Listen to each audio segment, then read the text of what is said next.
Mjambo ndugu mpenzi msikilizaji unayetusikiza kwenye chaneli yetu Kongo Yetu News TV. Kongo Yetu News TV ndio channel pekee inakuletea habari za ukweli tena za kuaminika. Letu ni kukuletea yale yanayojiri nchini Jamhuri ya Demokrasia ya Kongo, bara letu la Afrika, hata ulimwengu yote kwa ujumla.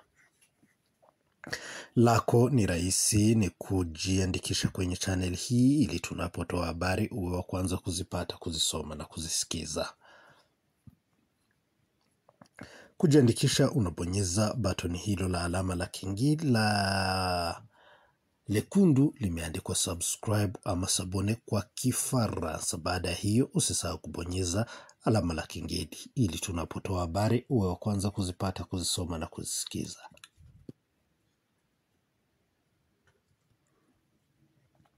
Naam, bila kuponda muda, habari zetu acha tuzianzie huko nchini Jamhuri ya Demokrasia ya Kongo, ambapo usalama waendelea kudhorota katika maeneo tofauti huko Nord Kivu na Sud Kivu kulingana na vita inayoendelea huko.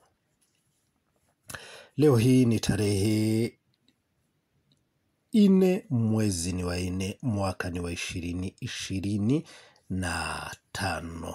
Habari zetu tutazianzia huko nchini Jamhuri ya Demokrasia ya Kongo, ambapo inatarajiwa kupokea tena mjumbe ama mtumwa wa kipekee, mshauri wa Rais Bwana Donald Trump, ambaye atatembelea nchi ya Jamhuri ya Demokrasia ya Kongo kwa mara ya pili. Wengi wameanza kujiuliza huenda hii ikawa imevutia nchi ya Marekani baada ya serikali ya Kongo kuendelea ama kutembelea nchi hii ya Marekani, wakiwaambia kwamba waje waweze kuambatana nao kwa kurejesha usalama, lakini pia wakifanya biashara ya madini humu nchini Jamhuri ya Demokrasia ya Kongo. Ikumbukwe ya kwamba nchi ya China ilikuwa imeweka mkono mkubwa kwa kufanya biashara na nchi ya Jamhuri ya Demokrasia ya Kongo kimadini. Ikumbukwe ya kwamba mjumbe huu wa kipekee na ni mshauri wa Bwana Donald Trump amekuja kwa mara nyingine. Hapo mbeleni kulikuwa kumekuja mwingine kutoka huko Marekani akiwa mjumbe wa Donald Trump ambaye ni Ronny Jackson, lakini alipofika nchini Jamhuri ya Demokrasia ya Kongo akadhuru maeneo tofauti na kuongea na rais na wananchi wa Kongo. Aliporudi katika ripoti yake ilikuwa ni ripoti mbaya kwa upande wa DRC, ambapo alisema ya kwamba nchi ya Jamhuri ya Demokrasia ya Kongo ni nchi ambayo inayo rushwa ya kiwango cha juu, na kusema ya kwamba aliyesababisha shida ni mkoloni aliyegawa Afrika, na kuna Kongo pia iligauliwa, na kuna ardhi moja ambayo ilikuwa ya Rwanda na kupelekwa upande wa Kongo na ardhi nyingine kupelekwa upande wa Uganda. Na akasema ya kwamba Kongo inabagua raia wa Kikongo ambao waliobaki kwa ardhi yao upande uliokuwa Rwanda, lakini akisema Uganda iliwapokea kama wananchi. Akasema nchi ya Marekani haiwezi ikafanya biashara yoyote na nchi ambayo siyo heshimu haki ya binadamu. Hiyo ilikuwa ni ripoti ya Jackson, ambapo baada ya tangazo hilo mtu ambaye ameweza kutangaza ya kwamba yeye hakuwa ametumwa na mtu yeyote, Jackson ilikuwa ni msafara wake pekee. Huenda ikawa ni ukweli kwa kuwa Donald Trump amemteua kumtuma tena mjumbe wake kuja Kongo. Anatarajiwa wiki hii kuwa amewasili Kinshasa. Ikumbukwe ya kwamba huyu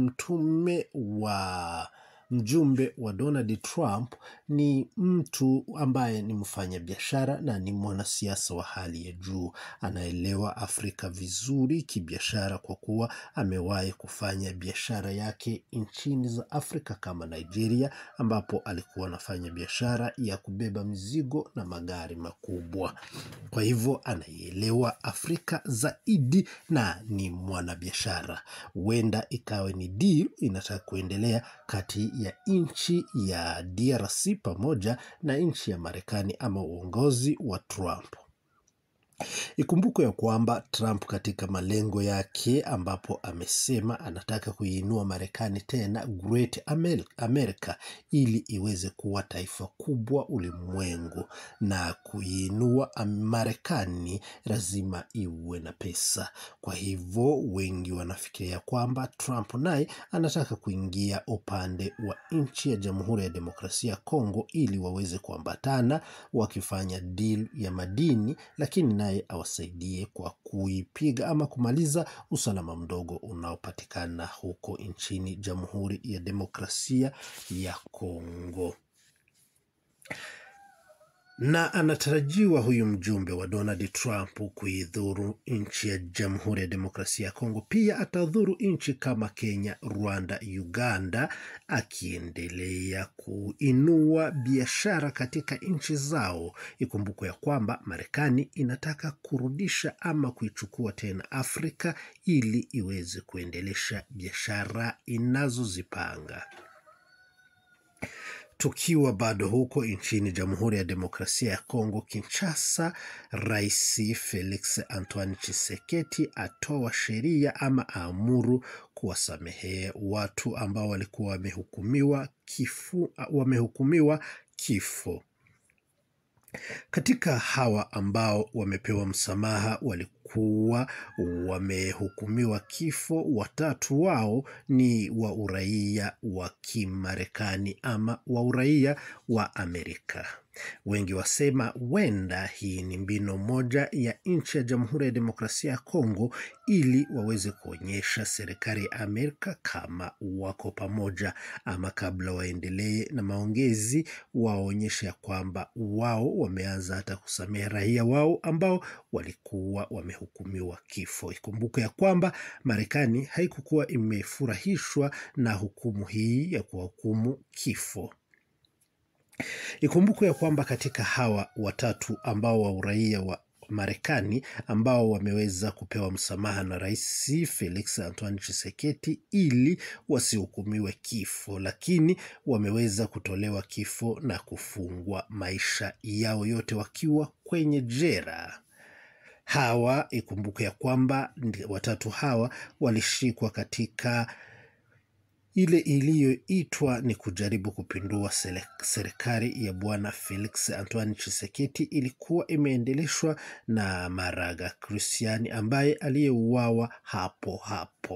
3 hao kulikuwa pia huyu kijana Marcel Christian ambaye alikuwa ni kijana ya Christian Maraga ambaye alikuwa amehukumiwa kifo, na yeye pia ameweza kupewa msamaha wa kufungwa maisha yake yote. Upande mwingine, habari tunazo zinasema kwamba huko Ituri pia kumeweza kuibuka vyama ama makundi yanayo anzisha kuipiganisha nchi ya Jamhuri ya Demokrasia ya Kongo, ambapo Thomas Lubanga ameweza kuanzisha chama mpya ambapo ni chama kinampinga Rais Felix Antoine Tshisekedi. Baada ya siku kichache hivi pia Kaina Colonel Innocent pia ameanzisha chama huko Ituri.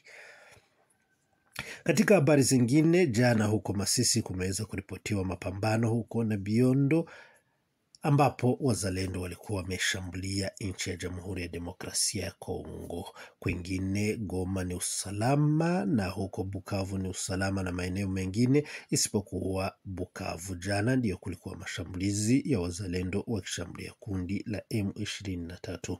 Na hapa ndipo tutakomea habari zetu, tukikuomba usiende mbali, kaa karibu nasi. Tuko hapa kwa ajili yako ili tukujuze mengi yanayoendelea kuripotiwa huko nchini Jamhuri ya Demokrasia ya Kongo. Asante.